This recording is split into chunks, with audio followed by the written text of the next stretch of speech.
नमस्कार दोस्तों, जीके संसार में आप सभी का फिर से स्वागत है। बिहार एसएससी सीजीएल यानी कि बिहार सीजी वाले सहायक परीक्षा के लिए जो हमारा स्पेशल जीके सीरीज चल रहा है उसका आज हम सब पार्ट 10 डिस्कस करेंगे। पार्ट 9 तक हम लोगों ने देखा और उसमें बहुत से इंपॉर्टेंट क्वेश्चन हम लोगों ने कवर किया जो कि परीक्षा में देखने को मिलेगा। तो चलिए सेशन को स्टार्ट करते हुए आज के सेशन स्टार्ट करते हैं। पहला क्वेश्चन है कि गांधार शैली किन राजाओं के शासनकाल में विकसित हुई थी? तो ये कुषाण के शासनकाल में विकसित हुआ था। सिकंदर के सेनापति सेल्यूकस निकेटर और मौर्य सम्राट चंद्रगुप्त के बीच जो युद्ध हुआ था वो कब हुआ था? तो ये 305 ईसा पूर्व में हुआ था। याद रखिएगा, सिकंदर का जो सेनापति था सेल्यूकस निकेटर और मौर्य सम्राट चंद्रगुप्त के बीच जो युद्ध हुआ था वो 305 में हुआ था, 305 ईसा पूर्व में। तारीख फिरोज शाही की रचना किसने की है? तो जियाउद्दीन बर्नी के द्वारा किया गया। अगला प्रश्न है कि विजयनगर दौर में एक नवीन मंडप चलन में आया था जिसे कहा गया, तो कहा गया था कल्याण मंडप। सम्यक विश्वास, सम्यक ज्ञान और सम्यक कर्म, ये जो त्रिरत्न है इसका उल्लेख किसकी शिक्षाओं में है? तो ये महावीर की शिक्षाओं में है। और आपको पता है कि जैन धर्म के 24वें तीर्थंकर हुए थे महावीर। ठीक है। अगला प्रश्न है कि किस मुगल शासक के शासनकाल में स्थापत्य कला अपनी चरम सीमा पर पहुंच गई थी? तो आप सबको पता है शाहजहां। ठीक है।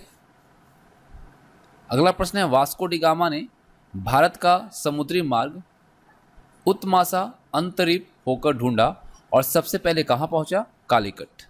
और कालीकट का अब जो नवीनतम नाम है वो क्या है? कोझिकोड। ठीक है, कल हमने बात की थी इस पे। अब देखिए अगला प्रश्न कहता है कि Royal Asiatic Society of Bengal, इसके संस्थापक कौन थे? तो ये थे सर विलियम जोन्स। ठीक है, बहुत इंपॉर्टेंट प्रश्न है, सभी ध्यान से देखेंगे। मध्यकालीन भारत में किस शासक ने सड़क निर्माण हेतु ख्याति प्राप्त की? शेरशाह सूरी। जीटी रोड आप सबको पता है, ग्रैंड ट्रंक रोड है ना। मोहम्मद गौरी ने किस युद्ध में, ठीक है, मोहम्मद गौरी ने किस युद्ध में यानी किस लड़ाई में पृथ्वीराज चौहान को हराया था? तो तराइन का द्वितीय युद्ध में। ठीक है। और कब हुआ था आप कमेंट बॉक्स में बताएंगे कि तराइन का द्वितीय युद्ध जिसमें कि मोहम्मद गौरी और पृथ्वीराज चौहान के बीच हुआ था, जिसमें मोहम्मद गौरी ने पृथ्वीराज चौहान को हरा दिया था, वह युद्ध कब हुआ था? कौन सा हिंदू राजा हर चौथे वर्ष प्रयाग में अपना सारा धन दान दे देता था? तो था हर्षवर्धन।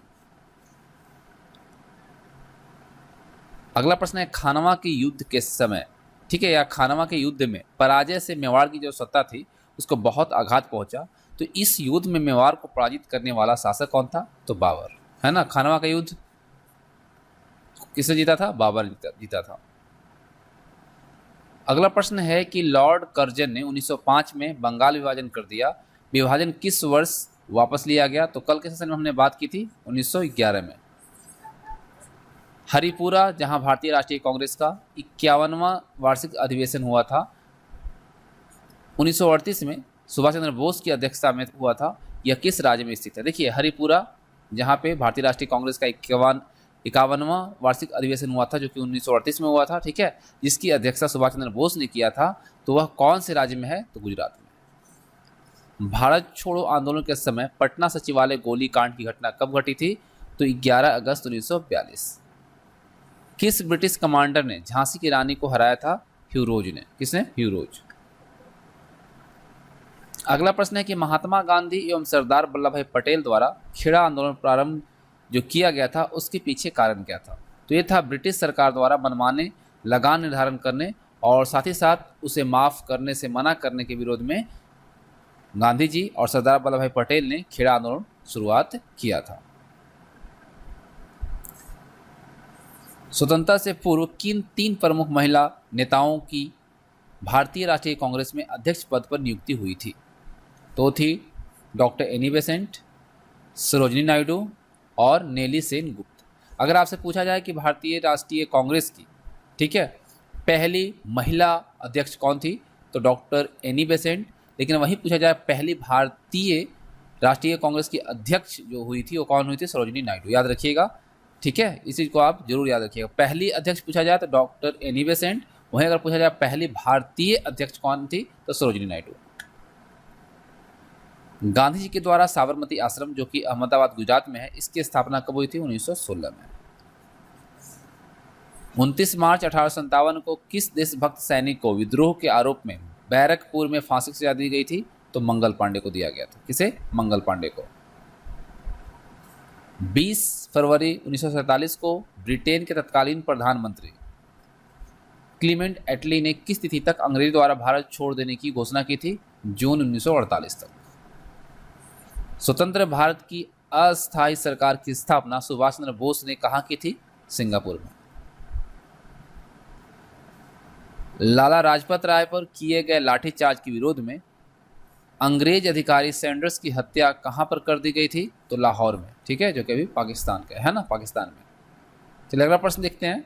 अगला प्रश्न कहता है कि भारतीय संविधान के किस संशोधन द्वारा राजाओं की उपाधियां, विशेषाधिकार तथा प्रिविलियर्स को जो है समाप्त कर दिया गया? तो ये किया गया 26वां संविधान संशोधन में। भारतीय संविधान के अनुसार लोकसभा का चुनाव लड़ने की न्यूनतम शैक्षणिक योग्यता क्या है? तो ऐसी कोई भी योग्यता की आवश्यकता इसमें नहीं है, कोई भी चुनाव लड़ सकता है, ठीक है। भारतीय संविधान में वर्तमान में कितने अनुच्छेद व कितनी अनुसूचियां हैं? तो 442 अनुच्छेद और 12 अनुसूचियां। लोकसभा स्पीकर अपना पद कब छोड़ देता है? जब नई लोकसभा की प्रथम बैठक होती है, उससे ठीक पहले। देखिए, भारत के संविधान के अनुच्छेद 352, इसके अधीन राष्ट्रपति द्वारा आपातकाल की उद्घोषणा कब की जा सकती है? देखिए, अगर आपको नहीं पता है तो आपको मैं बता दूं कि अनुच्छेद 352 के तहत ही राष्ट्रपति द्वारा आपातकाल की उद्घोषणा की जाती है, लेकिन कौन से स्थिति में की जाती है? जब मंत्रिपरिषद के लिखित परामर्श मिले उसके बाद, ठीक है। निर्वाचन आयोग में वर्तमान में कुल कितने आयुक्त हैं? 3। जब संविधान के अतिक्रमण के लिए राष्ट्रपति पर महाभियोग चलाना हो तब आरोप किसके द्वारा लगाया जाएगा? तो संसद के किसी भी सदन के द्वारा लगाया जा सकता है, यानी कि लोकसभा या फिर राज्यसभा, किसी के द्वारा भी ये लगाया जा सकता है। राज्य लोक सेवा आयोग, ठीक है, राज्य लोक सेवा आयोग का सदस्य कदाचार के आरोप में तभी हटाया जा सकता है जब खालिस्तान जांच की गई हो। भारत के उच्चतम न्यायालय के द्वारा अगर जांच की गई हो तभी हटाया जा सकता है, ठीक है। भारतीय लोक सेवक को संविधान का कौन सा अनुच्छेद सुरक्षा प्रदान करता है? वह कौन सा अनुच्छेद है जो भारत के लोक सेवक हैं उनको सुरक्षा प्रदान करता है? तो अनुच्छेद 311। भारतीय संविधान का कौन सा अनुच्छेद प्रेस की आज़ादी से संबंधित है? तो अनुच्छेद 19। देखिए, प्रश्न संख्या 34 है, संविधान के किस संशोधन द्वारा संपत्ति के अधिकार को मूल अधिकार की श्रेणी में से निकाल दिया गया है? तो है 44वां संविधान संशोधन, जो कि 1978 में हुआ था। ग्राम पंचायत की सदस्यता के लिए चुनाव लड़ने वाले व्यक्ति की न्यूनतम आयु कितनी होनी चाहिए? तो 21 वर्ष, ठीक है। कितना? 21 ईयर्स। चुनाव के दौरान सभी चुनाव प्रचार कब रोक दिए जाते हैं? तो जब वास्तविक मतदान होना होता है, यानी वोटिंग जो होनी होती है, उससे ठीक 48 घंटे पहले। चलिए अगला प्रश्न कहता है कि संविधान की चौथी अनुसूची में किसका वर्णन है? तो इसमें राज्यों तथा संघीय क्षेत्रों का राज्यसभा में प्रतिनिधित्व के बारे में उल्लेखित है, वर्णन है। मुस्लिम लीग को प्रथम पृथक निर्वाचन का अधिकार कब मिला? तो ये मिला था 1909 में। सर्वोच्च न्यायालय के न्यायाधीशों को शपथ कौन दिलवाता है? तो मुख्य न्यायाधीश। याद रखिएगा, सर्वोच्च न्यायालय के जो न्यायाधीश होते हैं उनको शपथ कौन दिलवाता है? मुख्य न्यायाधीश। और मुख्य न्यायाधीश को शपथ कौन दिलवाता है? राष्ट्रपति, ठीक है। मुख्य न्यायाधीश को राष्ट्रपति और अन्य न्यायाधीश को मुख्य न्यायाधीश। भारतीय संविधान में प्रदत्त मूलभूत अधिकारों को निलंबित करने वाली सत्ता कौन सी है? तो है राष्ट्रपति। ये अधिकार राष्ट्रपति के पास है। संपत्ति का अधिकार मौलिक अधिकारों की सूची से किसके शासनकाल के दौरान हटाया गया? तो मोरारजी देसाई सरकार के दौरान, ठीक है। भारतीय संसद राज्य के किसी विषय पर कानून बनाने के लिए कब सक्षम है? जब अनुच्छेद 352 के अंतर्गत आपात स्थिति लागू हो, ठीक है। मोस्ट इंपॉर्टेंट प्रश्न है। राज्य के नीति निर्देशक सिद्धांत से संविधान का कौन सा भाग है? तो है भाग 4। उच्चतम न्यायालय कितने प्रकार के रीट जारी कर सकता है? 5 प्रकार की। अब देखिए, भारत के संविधान के लिए अनुच्छेद वह कौन सा है जिसमें अस्पृश्यता समाप्त करने का प्रावधान दिया गया है, यानी छुआछूत को समाप्त करने का प्रावधान दिया गया है? तो है अनुच्छेद 17। दल बदल विरोधी कानून से संविधान का कौन सा संशोधन संबंधित है? तो 52वां संविधान संशोधन जो हुआ था, 52वां संशोधन जो हुआ था वो दल बदल विरोधी कानून से संबंधित है। भारत में जनसंख्या घनत्व की दृष्टि से सबसे विरल प्रदेश कौन सा है?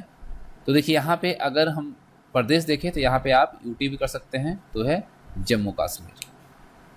भोपाल के भारत भवन का डिजाइन तैयार करने वाला वास्तुकार का नाम क्या था? तो सबसे पहले याद रखिएगा भारत भवन भोपाल में है और इसको जो डिजाइन किया गया था वो चार्ल्स कोरिया के द्वारा किया गया था, चार्ल्स कोरिया ने किया था।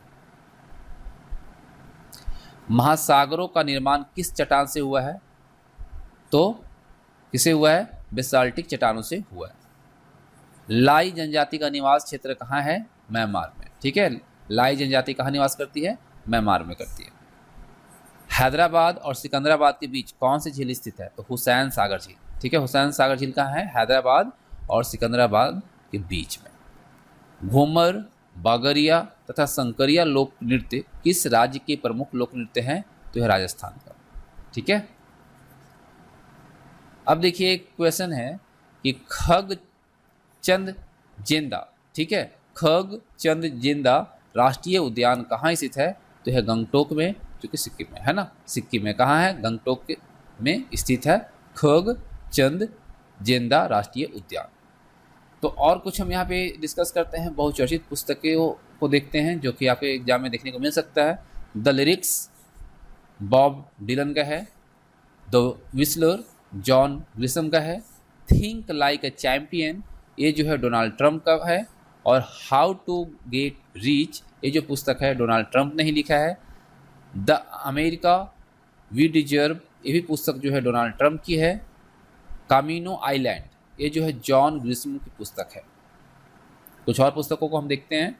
मैन विदाउट वीमेन ये जो पुस्तक है हारुकी मुराकामी का है, और collective choice and social welfare पुस्तक जो है अमर्त्य सेन का है। और आपको बताना है कि अमर्त्य सेन को, ठीक है, इकोनॉमिक्स का जो नोबेल पुरस्कार मिला है वो कौन से वर्ष मिला है? आपके ऑप्शंस हैं 1998, 1999, 2000 या इनमें से कोई नहीं।